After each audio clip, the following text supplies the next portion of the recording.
Thank you for 50 years. That's too many years. 50 years of Recollection Step. 48, too many years. Here on Recollection Step, we're slurpers. Hold on.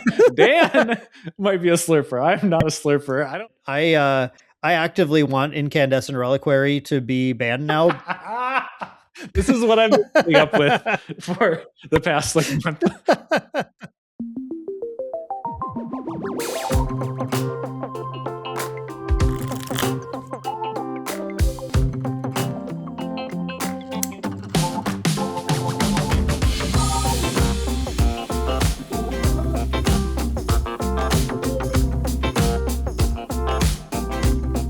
Welcome, everyone, to another episode of Recollection Step, a Grand Archive TCG podcast, part of the Maindeck podcast family. I'm Dan. And I'm Taylor. Dan, how you doing? I'm good. I'm ready. We are we're recording this. This is episode 50. This is episode number 50. Big milestone here. We've been doing this for 2 years now. Mm-hmm. Wild stuff. We kind of promised. Not promised. I would say I would say we promised. Actually, okay. We did say that. We promised something big, and I didn't have time. Yeah, there's nothing big, unfortunately. This is just a normal episode. Yeah, it's there's a lot going on right now. Dan's mega busy. He's getting ready to jet set off tomorrow. So I think it's tomorrow, right? I don't know what your travel schedule is. I'm not your assistant, but I wish though. That would be. I mean, if it paid well, I'd take that job. It doesn't. Don't worry. Okay, never mind. I'm out. I am so out. I need to afford my CSRs, and if you can't hook me up with that, that's not going to work. Yeah, I can barely afford them myself.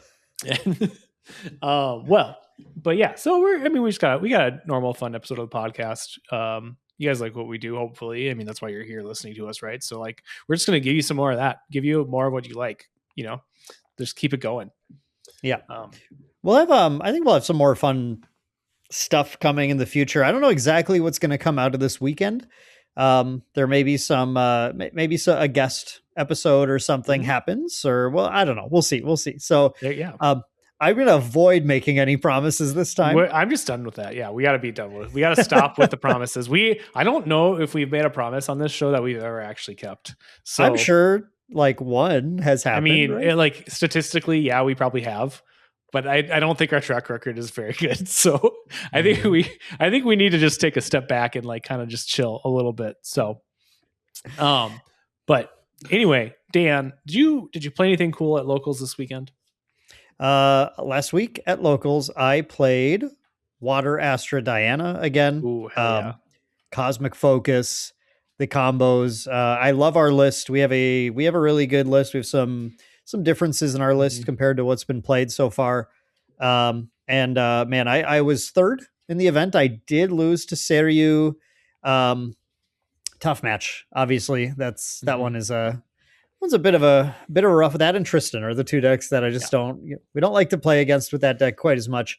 I would say of the two, Seiryu can go more your way, but not when I think of the very first game I fragmented Spirit. So I did a full glimpse to the bottom and then missed distant on. I looked 12 cards deep, could not find a distant enabler. I'm like, well, yeah, that's not happening.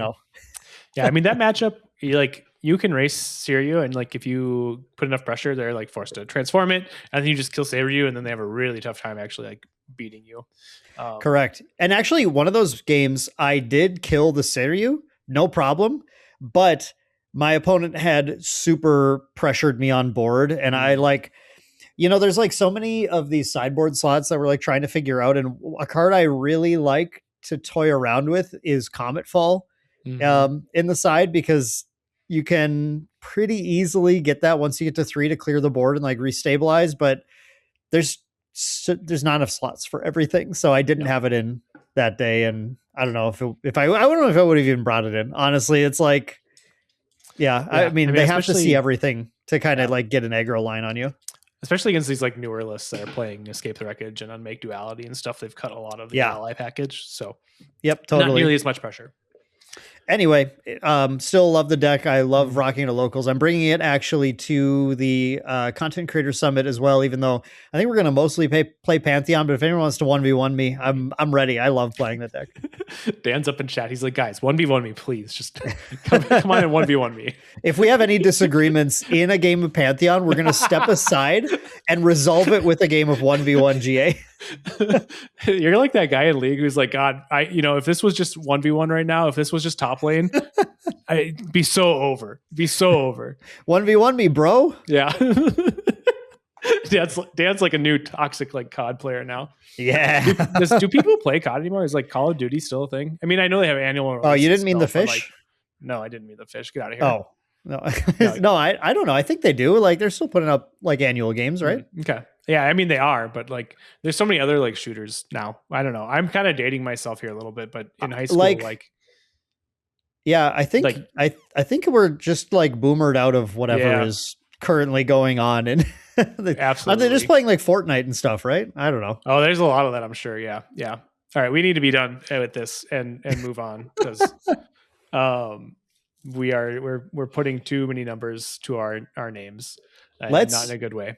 Let's talk instead about the numbers that are being put up in the metagame right now, just really briefly. Yes. Yeah, I mean, since London, everybody was kind of concerned about water, and water is back on the menu big time. Like London said, hey, you can play this, and now everybody's like, yeah, we'll play it. That sounds really, really good. In the 10 regionals that have taken place since London, 1, 2, 3, 4, 5, 6, 7, 8 of them have been they've been taken down by water decks. So yeah, water's back. Nico took down 2 of them, including the online regional won by Kilidus. So congrats to Kilidus for that. But Nico, the new Regalia, definitely has given her a bit of juice there. So we'll see if there's like staying power there as the meta starts to adapt to that. But yeah, I mean, you can kind of play whatever you want. You know what's fantastic with this too? Like I'm looking basically. Maybe I'll throw the page up just for the discussion here. But I'm looking at all of the different first place little icons on Fractal of Insight. Mm-hmm. I'm still seeing Fire decks. We have Merlin. We have Lorraine in here. We have there's a Win Kong Meng with some Razor Gale nonsense at Store Champs. Tristan, Seiryu CL Fire here. Several CL Fires when I scroll down a little bit here too. There's a Wind Rye. Let's go. I mean, you guys, everyone is talking about it, so it's not like this is news. But the fact is, the meta right now, there's just I'm past the point, since we're content creators and we need to take a stance here. I'm past the point of even saying that Seiryu is a boogeyman or anything. No. I think the format is just frankly wide open. I think you could at one point you could go to an event and go, yeah, I'm definitely playing against Seiryu at some point in this event. And that's not even the case anymore. You're maybe more likely to play against Fractals than you are Seiryu. Yeah. I mean, like Seiryu took second in the online regional, which is like one of the bigger events since London. But I mean, past that, I don't know if there was another one that placed in the top. There's one more that placed in top 16.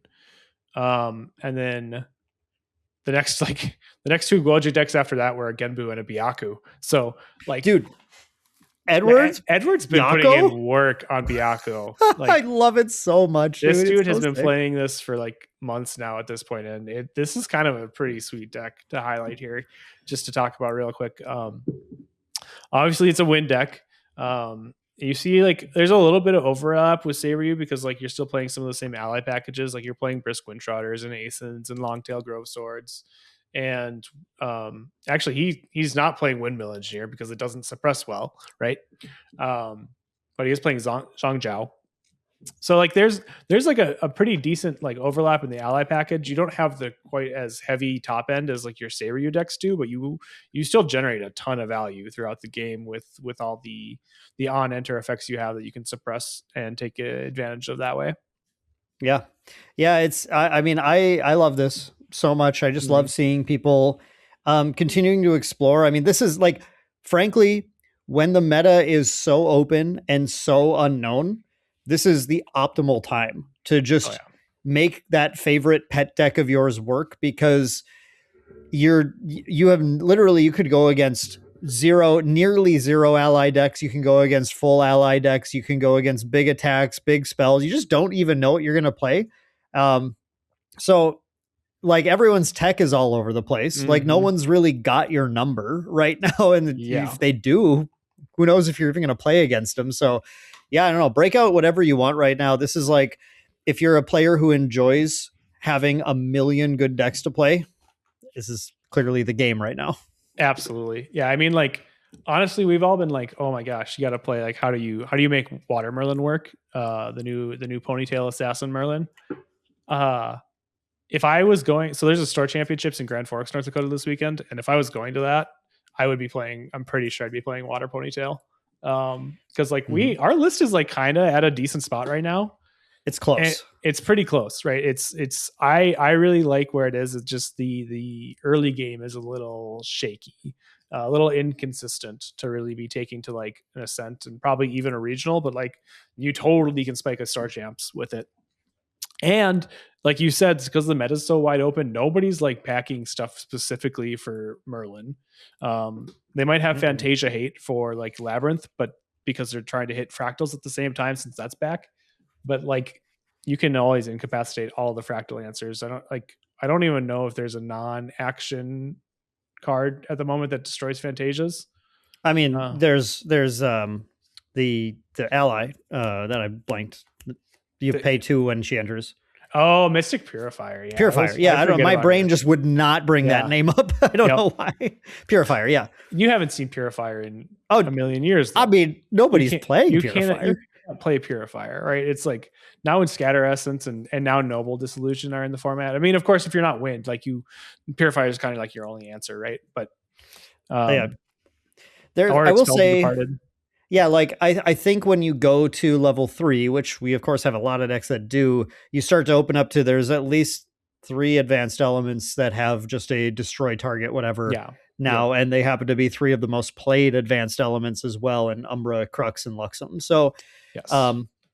So, I mean, there's answers, but the problem is when you get to level 3, then you've sort of given fractals a good amount of time to set up. And with the current build, they're like at 9 influence and they've started building their fractals out, and like, yeah, you can pop one of them and they go cool. Like they're not rushing for anything, you know? The fun thing though, is like if you have Labyrinth out and active, it is actually hard for them to start getting around Spell Shroud. Like they have to spend a lot of their hand putting cards in memory to play like fractals. Yeah. And then they need to have enough cards left over in hand to start throwing their spells at you, right? Right. So like it's interesting because now they don't have like cards in hand maybe to hold up like Glimmering Refusal to stop your incaps. So I think there's play there. Anyway, I'm getting a little off topic. I like this deck so much. It's so much fun. Yeah. I love Assassin Merlin. I like my hope, and I think your hope too, Taylor, is just that in RDO, we know every champion's getting a little bit, that there's just that little tiniest little pushover for Assassin Merlin to bring her into the metagame fold in like a real way. And if so, hopefully the groundwork we've done on this list is going to let us kind of get there really quickly. But speaking of RDO, just moving on a little bit here, we have had a number of spoilers pop up pretty recently for Radiant Origins, so the next set. And I think it's probably worth just talking about some of these, because like these have shown off a direction for Radiant Origins that I think some people were not expecting. There are a lot of Pantheon spoilers that have happened, of course, and actually I think we're going to mostly just not talk about those, because I'm about to go to the thing and I'm going to come back and we're just going to like blast Pantheon content. Like it's, there's going to be no shortage of it. I mean, that's all you can really talk about right now anyway. Like that's all Dan has talked about for like the past like 2, 3, 4 weeks, probably. It's just Pantheon and how cool the format is and stuff. And the rest of us are like, cool, Dan, that's great. We're very excited for you. We're very excited for Pantheon, but also like we have to play standard Grand Archive for the moment. And also we don't have Pantheon decks ready yet, and also we don't have Boons yet. So yeah. Well, the only thing I want to mention is that with all the Boon spoilers we've had, there's been some very cool ones. Yeah, like I think the biggest thing about people who are trying to explore the format right now, but like at least before we had even some of those spoilers, which I like has been some of our local people, and of course I've built several decks to get to enjoy this weekend. But we have learned, I think, over the past couple of weeks, just how important your boons are to your deck in Pantheon, completely enabling entirely different deck builds than would have been possible. It's like almost to the point where building a Pantheon deck before seeing all the boons was actually kind of like if at the start of Grand Archive, they just never showed us the champions and we're like, well, let's just build decks anyway. Yes. And just pretend we don't have a champion, pretend it doesn't matter. And like, then you get champions like, oh, wait a second. No, this game's like totally different now. Yep. Well, yeah, I mean, like, I know you said you don't want to dive into it too much, but I do want to call one out because let's just do one, one spicy little one. Because we have both it's gonna be two because we have both the lesser and the greater boon for it now that we've seen. Okay. I know what we're doing. Yes, the greater and lesser boon of Dux. Is it Dux? Yep. Dukes? I don't know. Dux. I think Dux is right. Dux, named after duck hats, I'm sure.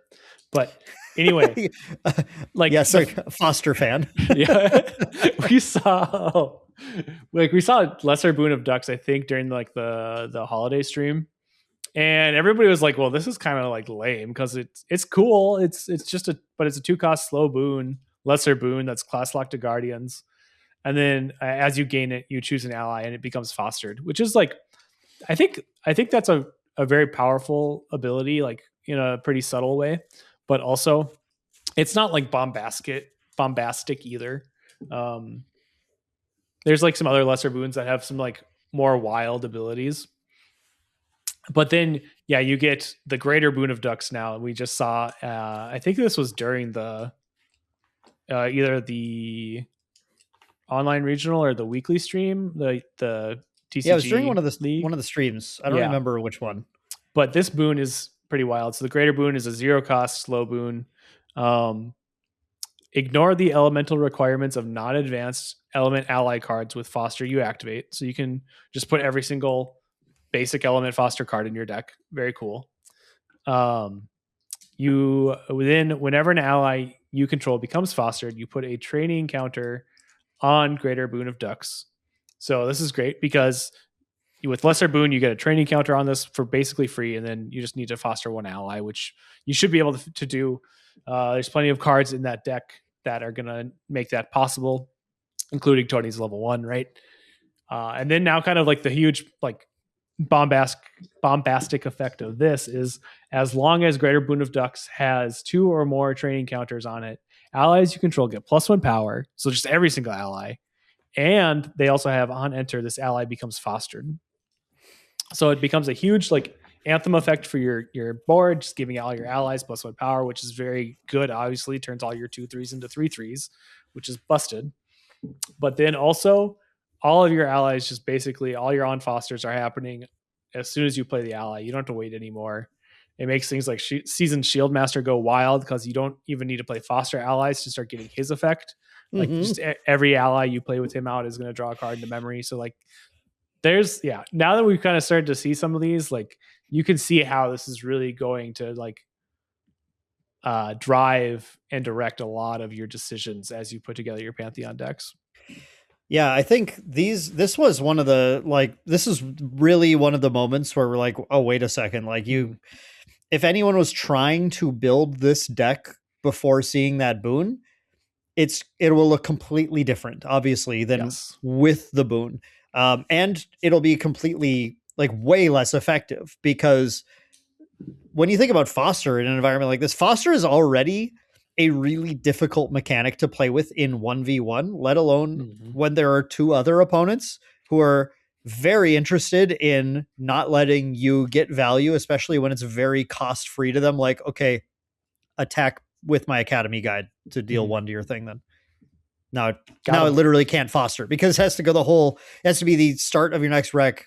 It has to exist already and then have not taken damage since your last turn. So it's a mechanic that it was like built to not work very well in Pantheon, even though it's cool and fun. And frankly, when you're looking through the list of Guardian allies, having tried to build Guardian ally decks, there's a lot of like there's not enough that are just like really good on their own that don't have foster on them also, because just the card pool is still like smaller right now.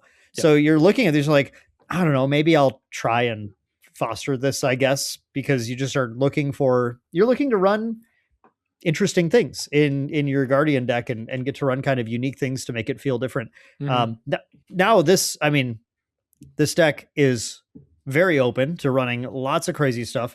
Yep. And the buff of +1 to your board, I have to mention too, like there are foster allies that create automaton drones on their own as well, which is like, I feel like this just gets pretty out of hand, like really fast. You're the serious ally threat with this now, I think. Oh, easy. I mean, Tony, his level 3, right? Well, as soon as your Neos can just like poop out not level 1/1 automaton drones, right? And 2/2s because they have buffs half the time.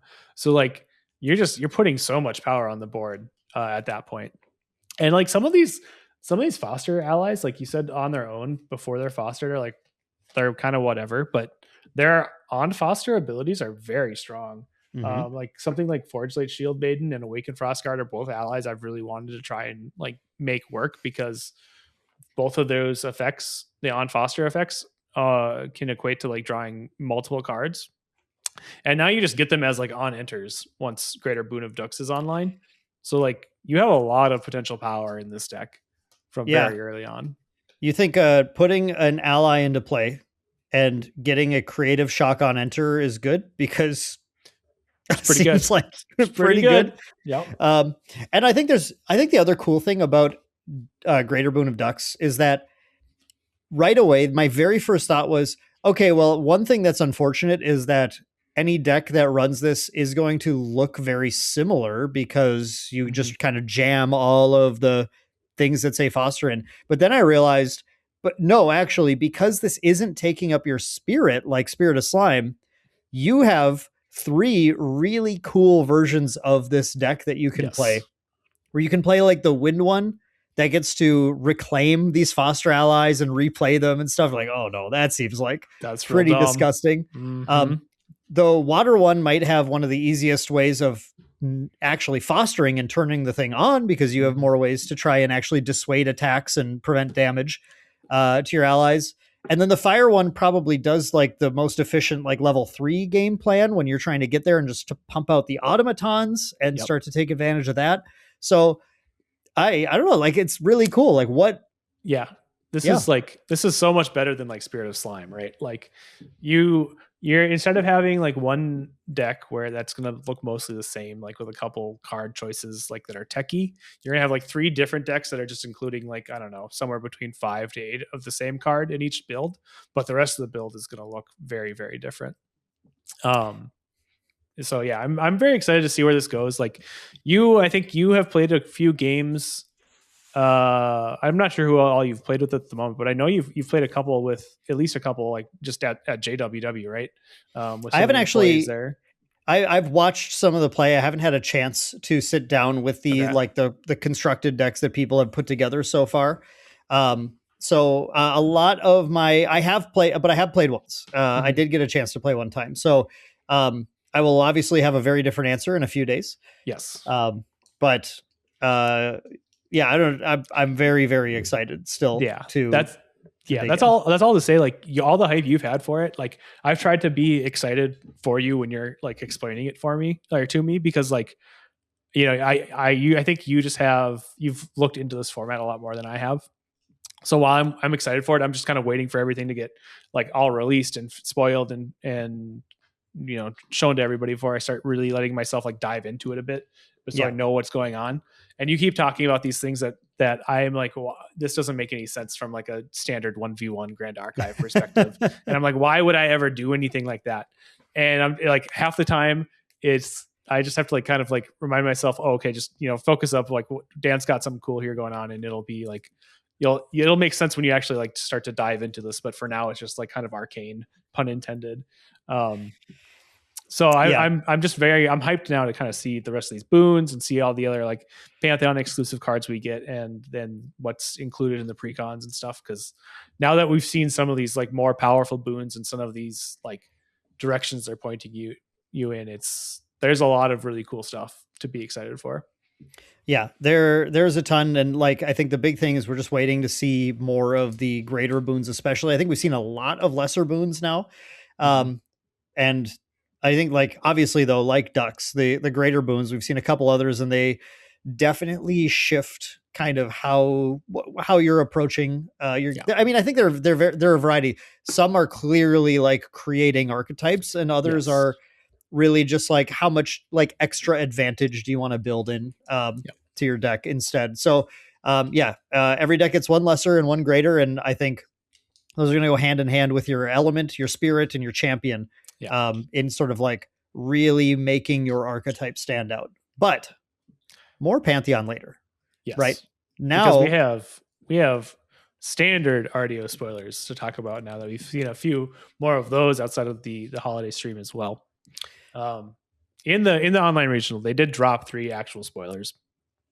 They showed off Haniel, Archangel of Spectra, Bleu, Ace of Diamonds, and Alice, Trifle's Royalty. I want to start with Alice because Alice is kind of nutter butters. You want to start with the one that I absolutely called in our last episode?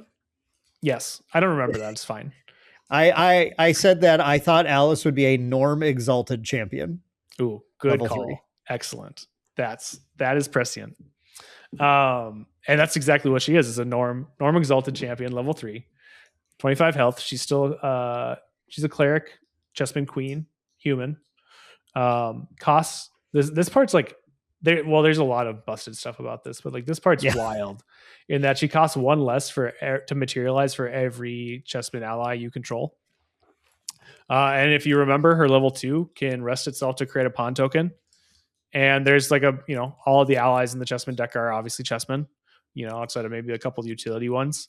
And she, I think in both wind and water, she has, and Norm obviously has multiple cards to generate tokens like at fast speed.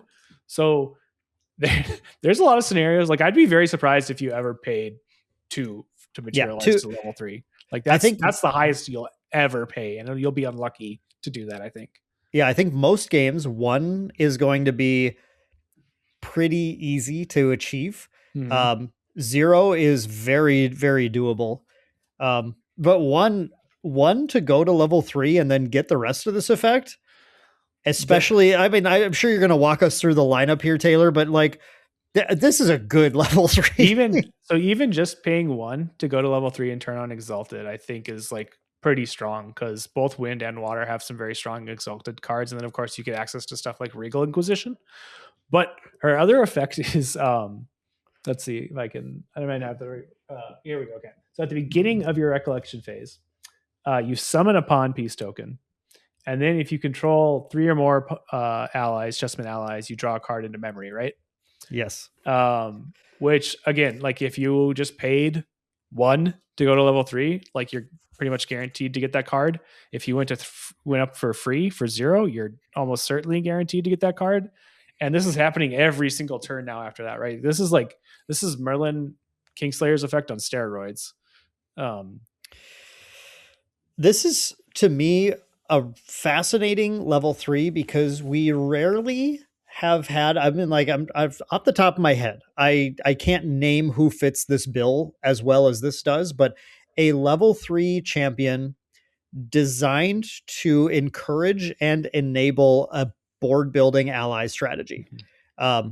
That's what we have here, in that we've talked about this in the theory episodes in the past, but when you're playing an ally deck, all you're trying to do is you have to keep committing things to board to keep pressure up. You're not trying to like build up to gigantic end game, like fireball shots or whatever. You're just trying to keep putting pressure on. And the thing you fight is that you keep playing cards. And so you keep going down on influence and you keep being unable to kind of play the game. And this level 3 says, okay, every single turn, you're just going to draw a card into memory. So Yes. always going to refuel 2 cards every turn, your card from hand, your card from memory, plus anything else you want to use your material deck for. And it requires that you build into it, but to build into it to get it like to make it cheap enough to play, because the reason the ally decks rarely go to 3 is because going down 3 cards is kind of untenable for a lot of them. Yeah. And in this case, it just says go ahead and build a board, and if you build a board to play the game, then you can put this out, and now you can keep building a board and keep drawing cards, and you can keep playing the game. So it all unlike Tenoris level 2, this fits directly into what this deck is trying to do. 100%. Like, if you count the card you can draw off of her level 2 and the card you draw the first turn of level 3, it can cost you a total of 1 card to go from Spirit to level 3 in this Alice deck, which is insane value, right? Like, this is just making your materializations incredibly cheap from an actual like card economy perspective, and all you're really giving up is tempo and not getting other unique effects from your materializations.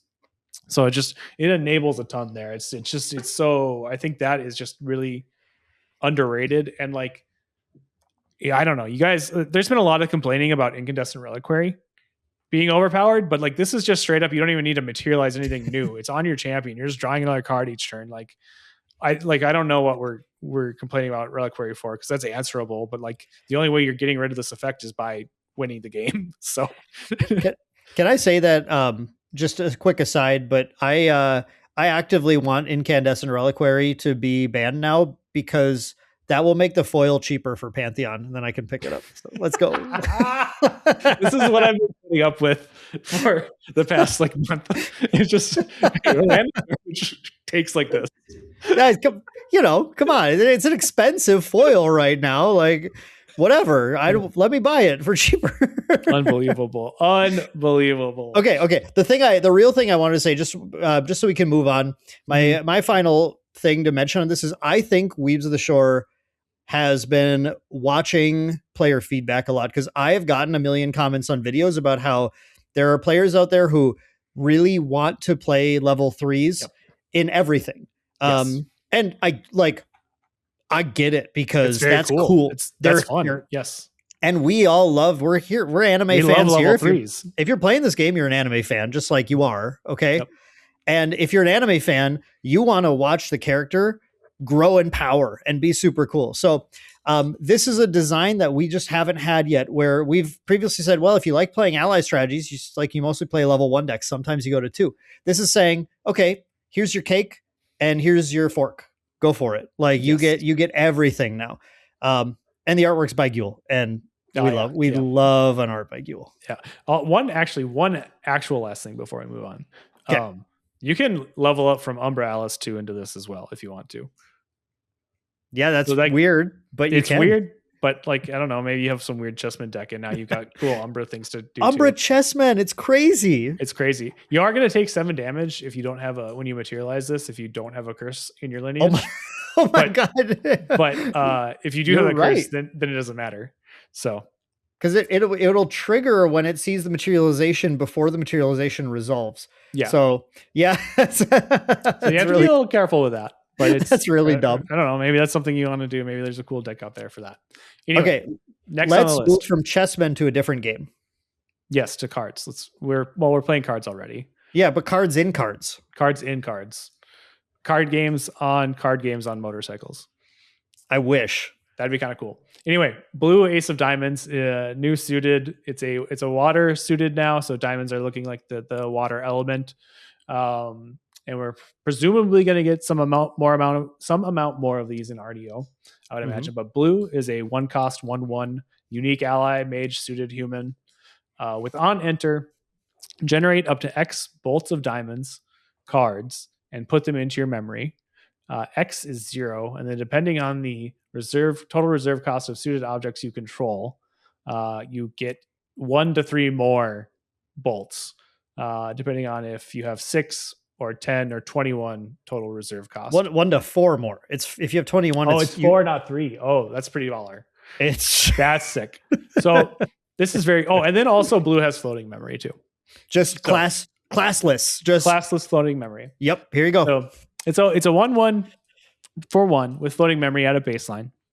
And then if you have 6 or 10 or 21 total reserve cost of suited objects, you are also drawing, some number of cards into your memory too. So like there's a lot of potential for a lot of influence gain here. We've seen like Noir and Rouge, the aces of spades and hearts, respectively. So they see a little bit of play, right? They have some pretty good. They've got some good effects.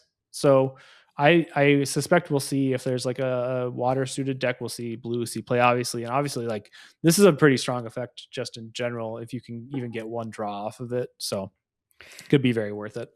I have like a couple of minor speculation. Well, actually, I have one crazy speculation and then one minor speculation. Start with a minor. Well, first I'm going to mention that a lot of people expect clubs are going to be in wind also, which would make sense. Someone pointed out at one point that it lines up with like colors on original decks. Yeah. When there were blue and green, I've seen those sometimes on poker decks or whatever from the past. So I think it's really cool if so.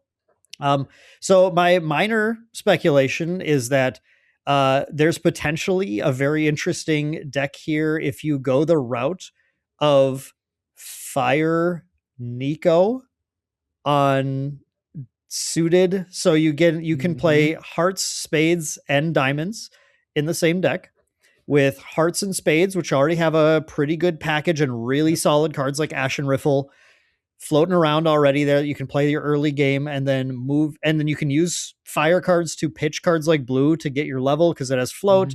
And then you can move into having like Blue coming down alongside some of your others to set up these really exact numbers. I think it's really cool. And also Trump Set has a class bonus for Guardian. So it's nice to be able to play Guardian when you're playing this. So I think that's kind of a fun thing to think about. I agree. I think, well, obviously we don't know what Bolt of Diamonds does, right? But we have no idea. I imagine it does some amount of damage would be my guess based on Bolt. Right? Yep. I agree. I think it's probably some kind of like a win con card for the deck, but it kind of doesn't matter when all it's doing is generating like 2 cards into your memory. It could do nothing. It could literally just be like a 10 cost water card that says deal 0 damage to target unit. And it would still be fine because it's essentially like Blue is all like, it's very similar to like just like creating fractal tokens, right? Which there isn't anything that does that yet, but it'd be if a card made fractal tokens, it's essentially just giving you influence. Well, which is if it made fractal tokens, it'd actually be really good. That'd be insane. Dao-chan, let's talk. Yeah. But I mean, it's at like the worst case scenario.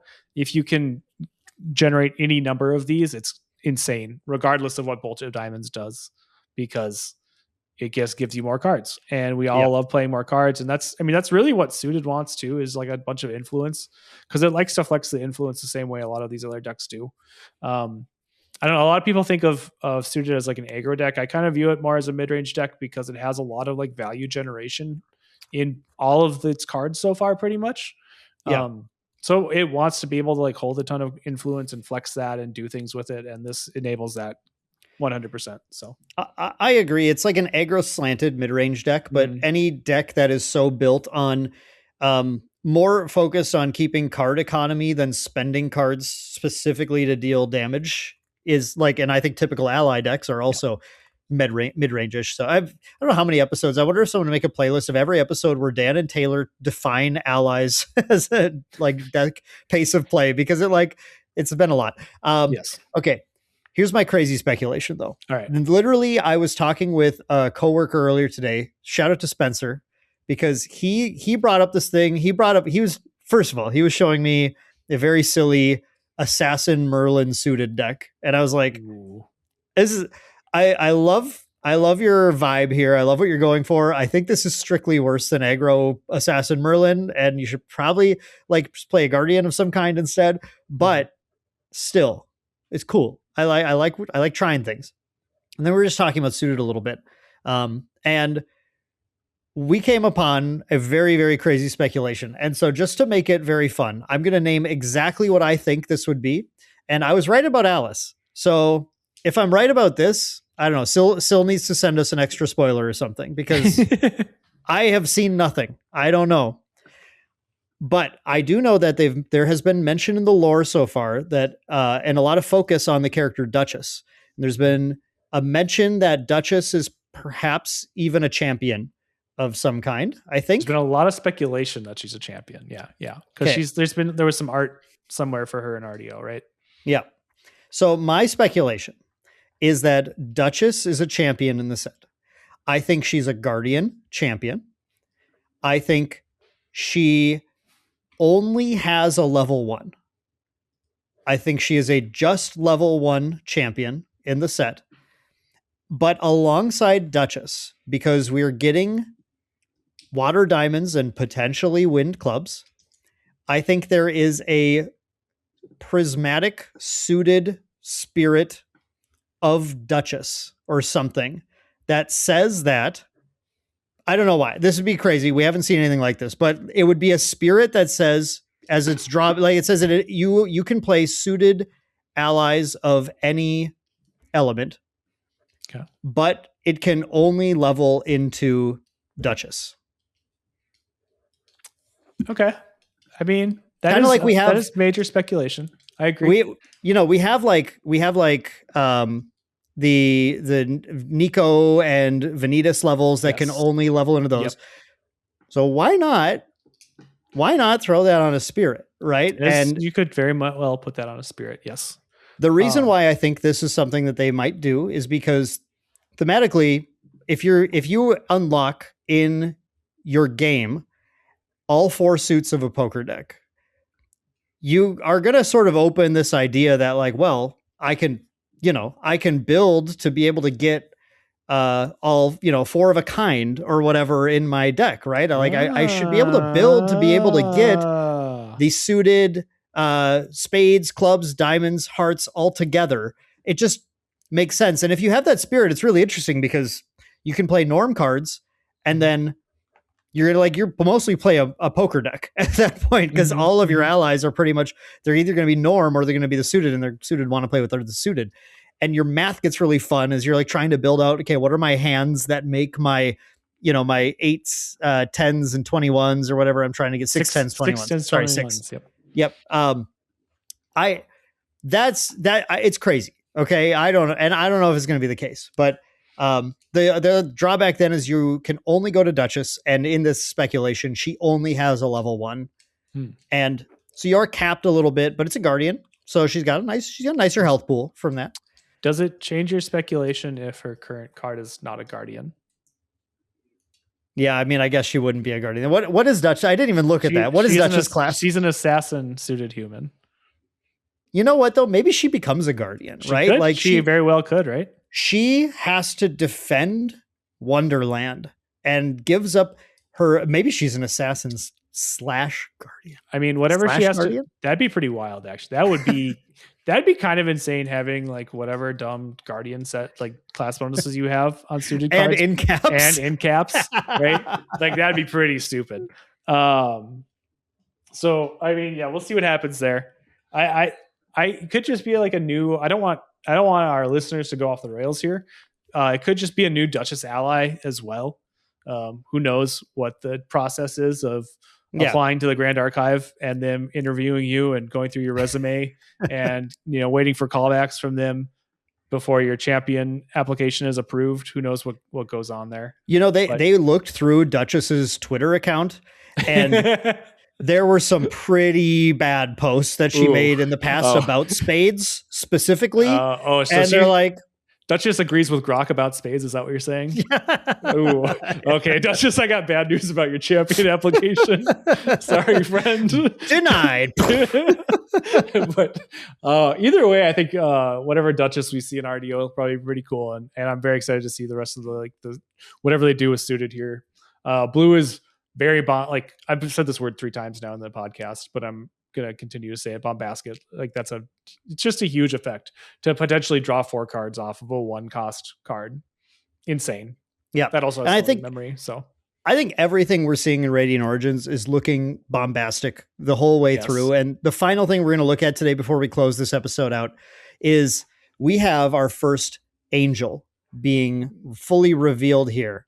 And we have Haniel, the Archangel of Spectra.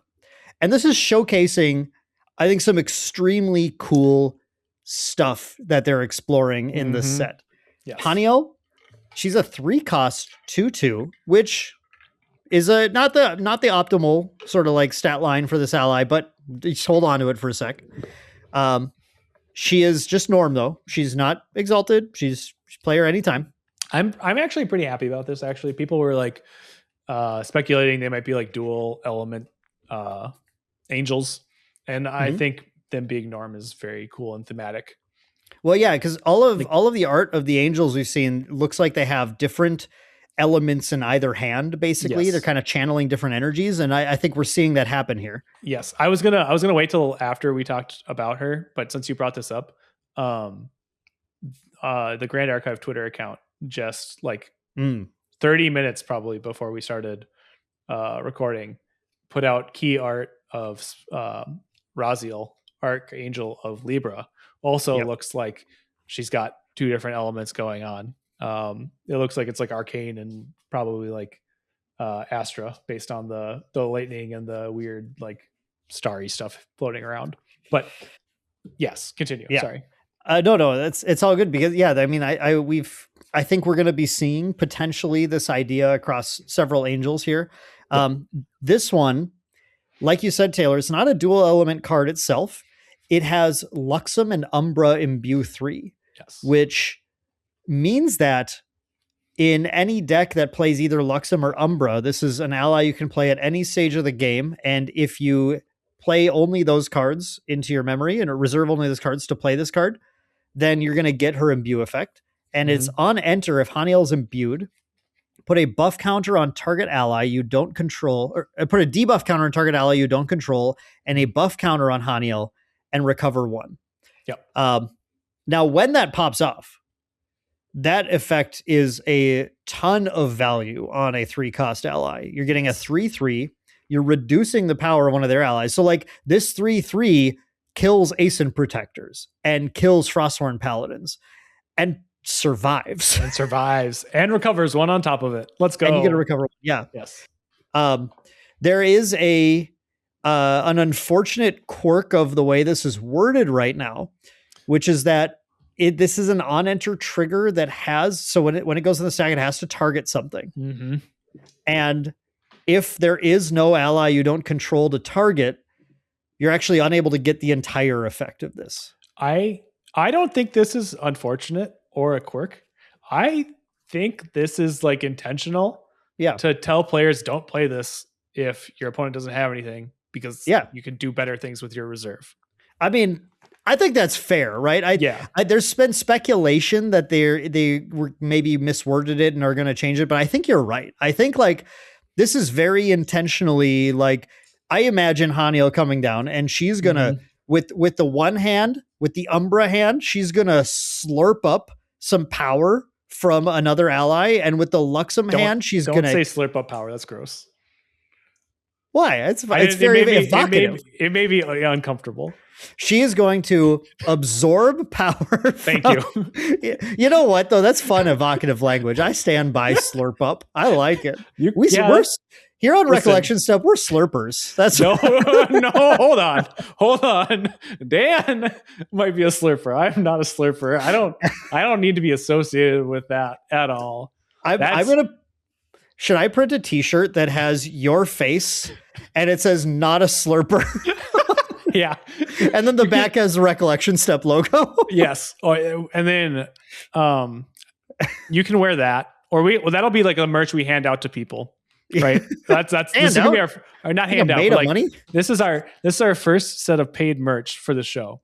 If people want to help support the show, like you can in other various ways, by going to jwwcards.com, ordering some Radiant Origins product there, leaving reviews on YouTube's and podcast services and comments as well, liking, subscribing, all that good stuff. If you want to support us that way, you can. Or you can buy this new shirt coming soon. But actually, that's not a promise. We're not promising anything anymore, so this might not happen. you almost promised something. Anyway, so that's the merch shirt. But then we're making a shirt with me or for me, not with me, for me. And it has an arrow pointing right or left or whichever way. So that when we're standing side by side, it says, I'm with Slurped or something like that. So I'm with Slurped. Yeah. Oh my God. That's pretty good. That's you. pretty good. Thank good. I like you. that. When you said shirt, that's like right where my mind went. Anyway, back to Haniel. Okay. She's absorbing power with Umbra, and she's using Luxem to bestow that onto herself and also recover the champion and do very cool things. I think you're right, though. I think like flavorfully, that's the idea, is that there's no gain without the loss, right? Like she's got to take it to give it. So I think it makes sense. You don't like, and you just like, I know it's, people are like, oh, you can't play her when there's no board. And you don't want to play her when there's no board. Like that's the last thing you want to do. And if you're playing 2 level 3 decks into each other, which you're probably doing, because like you're at least playing a level 3 deck, right? Because you have Luxem and Umbra or Umbra cards. Or a really weird deck. So, okay, we'll come back to that because that's really cool too. But anyway, you're a level 3 deck. And if you're playing into another level 3 deck that's just trying to like get influence and stuff, you're not playing a Haniel early to like pressure them, because that's not a good play as a level 3 deck playing into it. Like you want to be accruing influence, right? So all these are good like pointers and suggestions to players, I think, to say, hey, this is fine. Like I think this is going to be a very powerful card because in the matchups where it's strong, it's very strong. And it's like a card you're maybe going to sideboard. It's a card you're going to sideboard out in matchups if you play it main board. It's awesome. That's fine. Like we love cards like that. Like this is kind of like one of the best case scenarios for a card, in my opinion, because it's a very obviously powerful card, but it's also not powerful in every single situation. It's not like it's some OP dumb card like Incandescent Reliquary is, right? Like ban it. So Dan so I can get his cheap foils. But yeah, it's very cool. I really appreciate the design of the card, and I like it a lot. Also, the way they did imbue, the way they've got imbue set up, we haven't had a dual imbue card before. It's always been either like Norm or Wind or whatever. It's only been one element, right? Now it's Luxem and Umbra imbue, and that means you can imbue it with either all Luxem, all Umbra, or a mix of both. Okay. I don't know why you would ever play a mix of both. My guess is like it's just set up to play nicely with a couple different archetypes, and they don't have to like design multiple cards for that now. Like you can just play it in more things. But also like if you have some weird deck where, I don't know, you need to include like Umbra cards, or maybe there's another Dusklight Ceremony, Dusklight Communion like card that has you banish or require off element cards to get its effect. Like now you can include those cards and have other reasons to play things like that too. So like, I don't know, it's flexible. That's what I like about it. Maybe that's the best way to put it. Yeah. Like, I mean, I think the mechanic is really cool. I can't wait to see the other Archangels if they all carry this through, and potentially all have this, like even this thematic idea of kind of using both with their abilities. I think is awesome. And like, speaking about this card and a conversation, Taylor, that you and I were having in the last like day, where we were talking about your Assassin Merlin deck, and you're like, one thing I'm struggling right now is just dealing with Ascent protectors and things early on that like I've just got no clean way to take care of these. This card, if only it said Crux on it.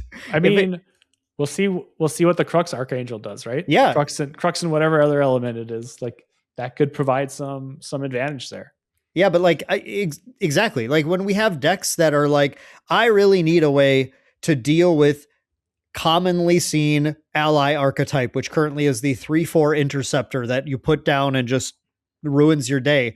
Now, any Luxem or Umbra deck, and like I think a deck like Wind Luxem would love to side these bad boys in. An important thing to note, by the way, about this, the effects of the Luxem cards, that when you reveal them, they do not trigger when you're revealing to pay the imbue cost of this. And that's because you don't reveal them.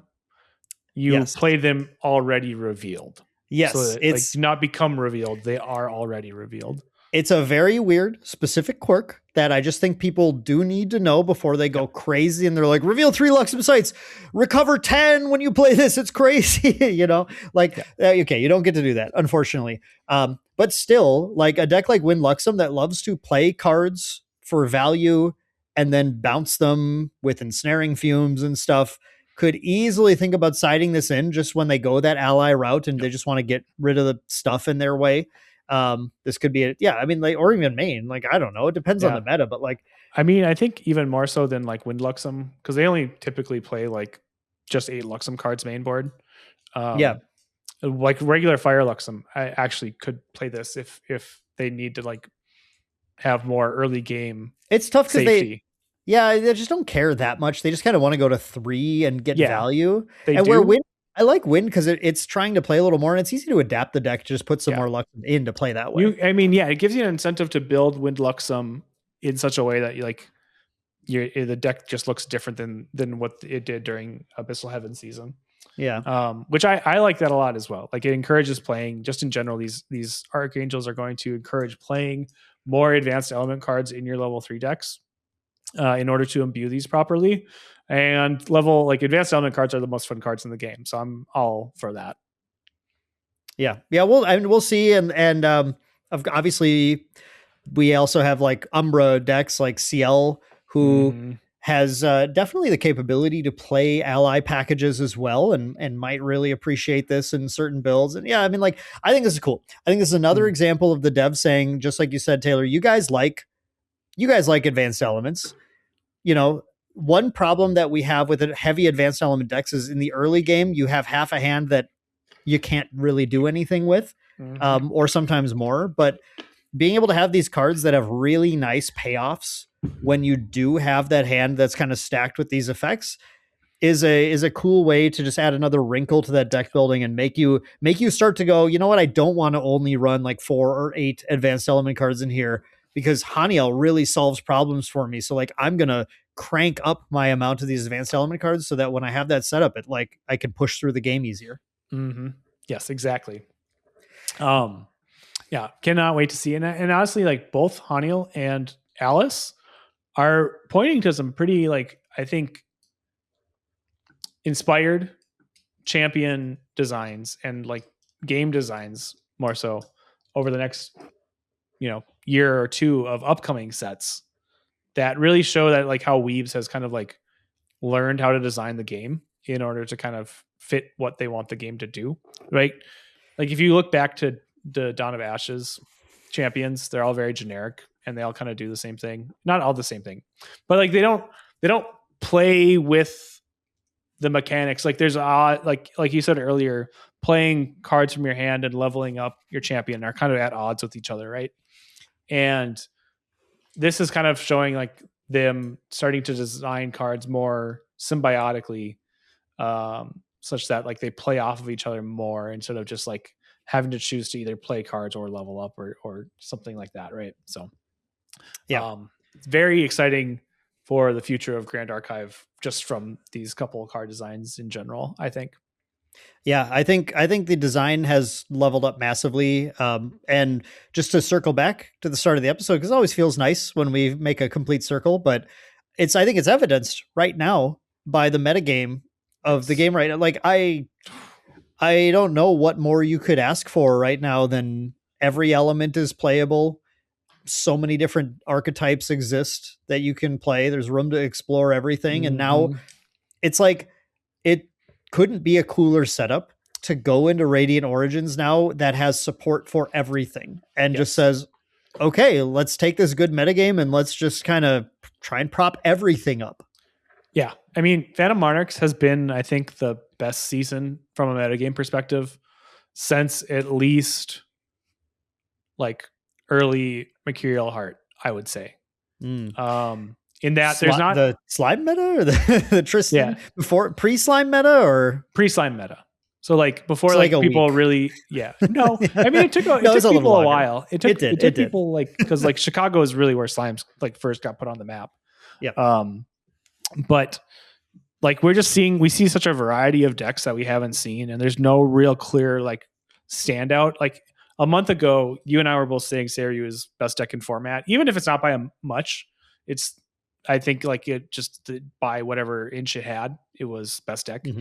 And now I cannot say that's the case at all. like Fractals maybe has that spot at the moment, but you can very easily adapt to this Fractals deck. Like no one is packing hate for it currently. And every single deck has the ability to if they want to. So I think you have a lot of options there. And there's just there's a ton of different kinds of decks to play. There's level 3 decks, there's level 1 decks, there's ally decks, there's control decks, there's aggro decks. And you can just do whatever you want. And like, just started Reflections. That was like a pretty good meta too. We really started to see it open up after the banning of Rile the Abyss. But like this is just kind of like that plus extra. It's like even better.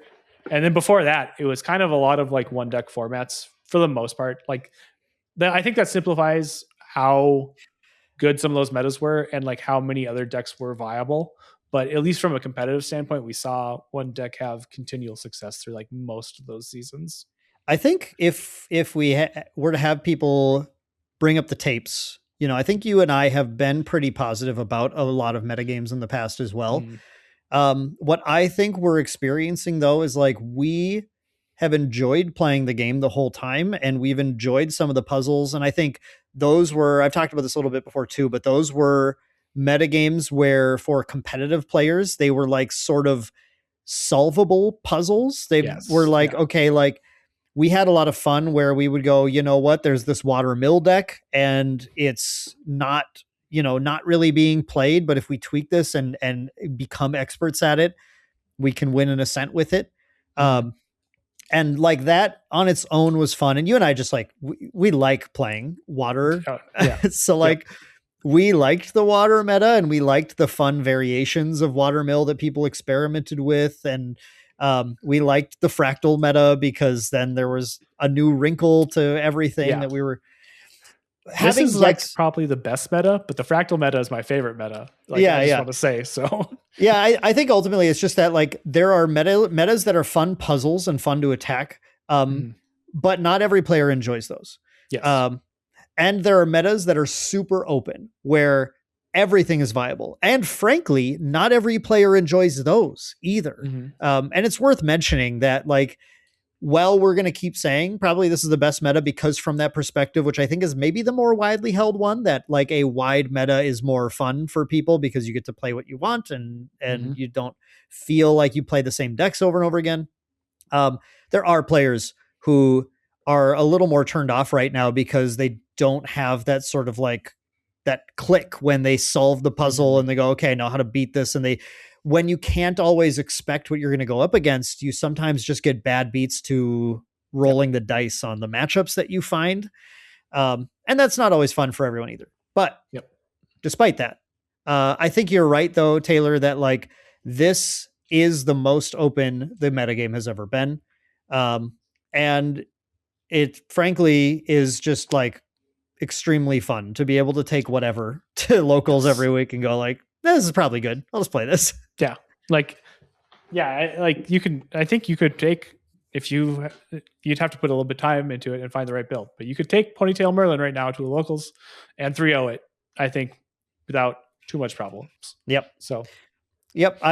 think you could. And if not, hopefully when we start to see more of these spoilers from Radiant Origins, maybe when we see the Crux Archangel, maybe when we see Merlin's ultimate card, or maybe when we see some other spicy spoilers, then maybe then she'll be the one that you can take to even your regional or an Ascent and do well with that. But it might not be Ascent Las Vegas, because just as a quick aside, oh my God, those tickets went out and they were completely sold out within hours. We are recording this the night after tickets went on sale, and they have not been available for like all day today. So there was a brief time where tickets for Ascent Las Vegas came up, some champion tickets, and then at one point where I think like one regular ticket came up, and I saw it and I tried to share it with the team because a couple of people missed tickets and it was gone already. It like didn't matter. I also posted the wrong channel and I completely screwed the whole thing up, but it's all right. It's Ascent Las Vegas, of course, is the one that's taking place the day after Nationals Day 1 in North America. We've just confirmed that they're going to make the first Nationals of every season be a Nationals into Ascent. Which very cool. This is like awesome. I love this change. Not this change. I mean, it is a change, I guess, but it's a great idea because I don't know. I mean, Ascents are by far like the coolest part of Grand Archive, and the like highest level of competitive play a lot of players are currently familiar with, and like combining that with a nationals event to get them to take like that next step further and play at Nats and try and qualify for Worlds is awesome. I love to see that getting introduced to more players, and it just makes for like another huge weekend. Like right now, like with the current schedule and the current last 2 years we've had with Grand Archive, like Worlds is by far in a way the largest event of the year. Now like this Nats Ascent weekend kind of almost feels like a mini Worlds just based on everything that's happening and like all the events that are going on. So yeah, I mean, it really feels that way. I think the big thing is just that they announced it was a 320 player cap, and yes, announcing a 320 player cap for a Nationals into Ascent weekend in Las Vegas is very low. That said, I think what's going on is that there is a lot. First of all, it's Vegas and space is at a premium already. But I think they're also balancing the fact that this is the first Ascent after the release of Pantheon, when we already know that there's a plan to have these Pantheon events at Ascents where people can get exclusive Pantheon foil cards for the Pantheon event packs that are only at Ascents. And so more so than ever before, the amount of space that Weebs needs for their events is getting tighter and tighter, because like imagine that you just got into the game, and maybe I'm talking to someone who did right now. Imagine you just got into the game because you wanted to play this fun casual format, and you're like, I'm going to attend my first Ascent. I'm going to go play casual. I don't even need to buy a ticket. This is amazing. I'll just fly into Vegas for the weekend. I'm going to have a whole weekend playing Pantheon. And you get there and the entire space is full because they had 500 million players playing in the Ascent alongside the day 2 of the Nationals, and they only had a few tables for Pantheon, and you're like, you can't even play because there's no room for you. So I think they have to include a lot of space for Pantheon players at Vegas to avoid this bad experience. So like, there's just so much space that they need at this Ascent. Yes. And yeah, I mean, I think that's causing this big issue. Hopefully they can free up some more space, but hopefully not at the cost of making sure casual players and new players learning the game don't have a bad experience. Yeah. If I had to speculate, I agree 100%. I think the like somewhat low cap is because they just want to make sure that they have enough space for all the non main event things happening at Ascents, because it's not just like the main event that happens at these. Like Ascents are very much kind of their like ambassador program for the game, right? Like it's kind of their flagship way to take this game, introduce it to a city or an area, and then get people to come in, because like they have demo stations set up at Ascents. They want to like get new players in there. They have tons of side events set up. Like there's plenty of things to do even if you don't have a ticket for the main event itself, right? So I think they just want to make sure there's plenty of room, because between Nats happening and the Ascent and all of these side events happening, there's just like the space requirements are just jacked up to 11, like you said. Yeah. So it's not even like, I think also like 320 is low compared to some of the larger Ascents we've had, but we actually haven't had an American Ascent top like more than 300 except for Santa Clara. So Santa Clara like had an attendance of 313. So I'm expecting that to be, I mean, like obviously higher. Obviously it's sold out already, and like Los Angeles is coming up at the end of March, and that's going to be, I think, very large. I would not be surprised to see more than like 450 people competing in that event, just based on trends, and also like the player caps that they've advertised for that are 600 players for the Path of Steel for Los Angeles. And I think those tickets are also very close to selling out. So that's going to be quite large as well. But yeah, I think Nats just requiring so much space, and then that continuing into the start of the Ascent is really what's pushing a lot of the downward pressure on the cap. the Ascent. So yeah, my takeaway is that I do not envy whoever has to make the final decision about how to allocate space for nationals, Ascent Path of Steel, Pantheon side events, demo tables, and everything else that you need to have at this event. I'd just make someone else do it. I don't want to think about that. That sounds really hard. Well, that's why you make content. Woo! I just talk. And hopefully you guys like it. And if you don't do have to make decisions when you yap. Yeah, exactly. I would just have to try and think of the name of Ghosts of Pendragon, which is sometimes harder than you would expect it to be. But yeah, I mean, speaking of yapping and everything, if you guys did enjoy this episode, go ahead, leave a like down below. If you're on YouTube, leave a comment and let me know which Archangel you're most excited to see, which might be a name if you're a lore fiend, or it might be an advanced element. Because we talked a lot about these. If you want to say, I want to see the Archangel for Crux, for Terra, for Exia. Ooh, actually, I really want to see that one. That sounds really cool. The Exia one's going to be sweet. Yeah. That's probably I don't know. I love Exia. I want more Exia champions. We have, we have Umbra, Luxem paired. It looks like we have Astra, Arcane paired, most likely, based on the art. So that leaves Crux, Exia, Neos, Terra left. Yes. For elements. So what if you had to guess, what do you think the two pairs are remaining? So Crux is like spirits, right? Terra is land, earth. Exia is sort of blood.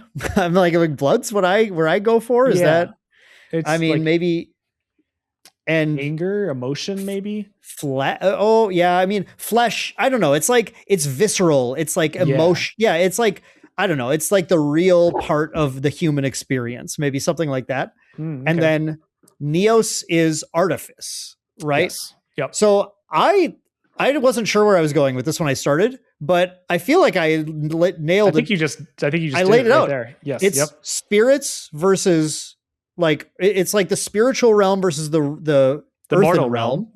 Yep. So I think it's Crux and Terra. No. We went in completely different directions. Okay. What do you think? So I think it's Crux and Exia because you have the spirit versus the flesh, right?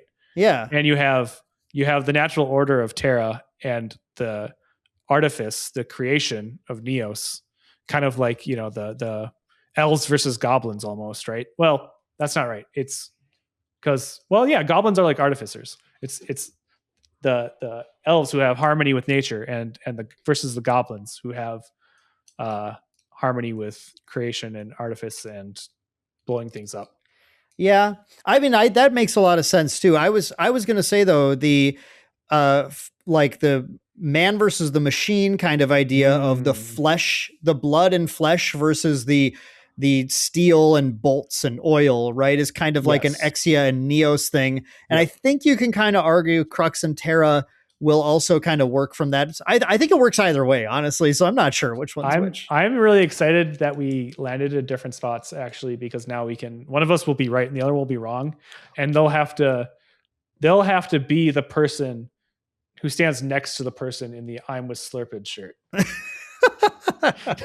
Or we'll both have that shirt because we'll both be wrong and it isn't Arcane and Astra for the other one. And we're completely off. We both get to wear it and point at like Discord because that's where I got it from. So I didn't speculate that. I took other people's speculation. I'm not going to take credit for it. Discord will manifest and stand right next to us. Yes. Yeah. Both have that. We'll get somebody to walk around in like a Wumpus costume. Oh, there you go. Yeah. There you go. I don't feel like I ever need to see that. Okay. All right. Anyway, let us know your speculation or the Archangel you want to see down below. If you are listening on podcast platform, 5-star review, please. That'd be awesome. Just let everyone know how cool Recollection Step is to help grow Grand Archive in general and find more curious audience members who for some reason sit around and listen to an hour and 15 minutes about a game they've never played before. I don't know who you are, but shout out to you if you did that. Yep. That's crazy. Mm-hmm. That's crazy. We appreciate but anyway, Taylor, why don't you just sign us off like usual? This is so. First of all, thank you everyone for listening to us for 50 episodes now. I'm sorry we didn't have anything cooler But I promise you, we will not have anything cooler for episode 51 either. But you should still tune in because it's going to be a good time. We'll do that in another 2 weeks once Dan gets back from his trip here, and we have some more to yap about from that. I think the developer stream for Radiant Origins is this weekend as of time of recording too. So we should get a huge kind of drop of info to talk about in the next episode. And also, if you're in the mid-Atlantic area and you're looking for something to do, not the weekend of February 21st, but the weekend of February 28th, you should head over to our friends at the Banished Zone because they're having their huge regional with a lot of prizes. I think I want to say it's a 3K? It's a 3K. It's 3K worth of prizes for their regional. Top 16 payout, I think, for invites. It's going to be a blast. Go check it out, February 28th. I don't think I can announce something about that yet, but stay tuned to my social medias. Hopefully I'll announce things when I can. There are apparently other cool things happening at this regional, so you should go if you can make it. But yeah, other than that has been it for the Recollection Step. So thank you for listening, and we will catch you guys in the next one. Thank you for 50 years. Hold up. That's too many years. 50 years of Recollection 48. Too many years. In 48 years, we'll say thank you. And that's a promise I'm going to make. I hope we're still alive then. Maybe. Bye everyone. Bye, everyone.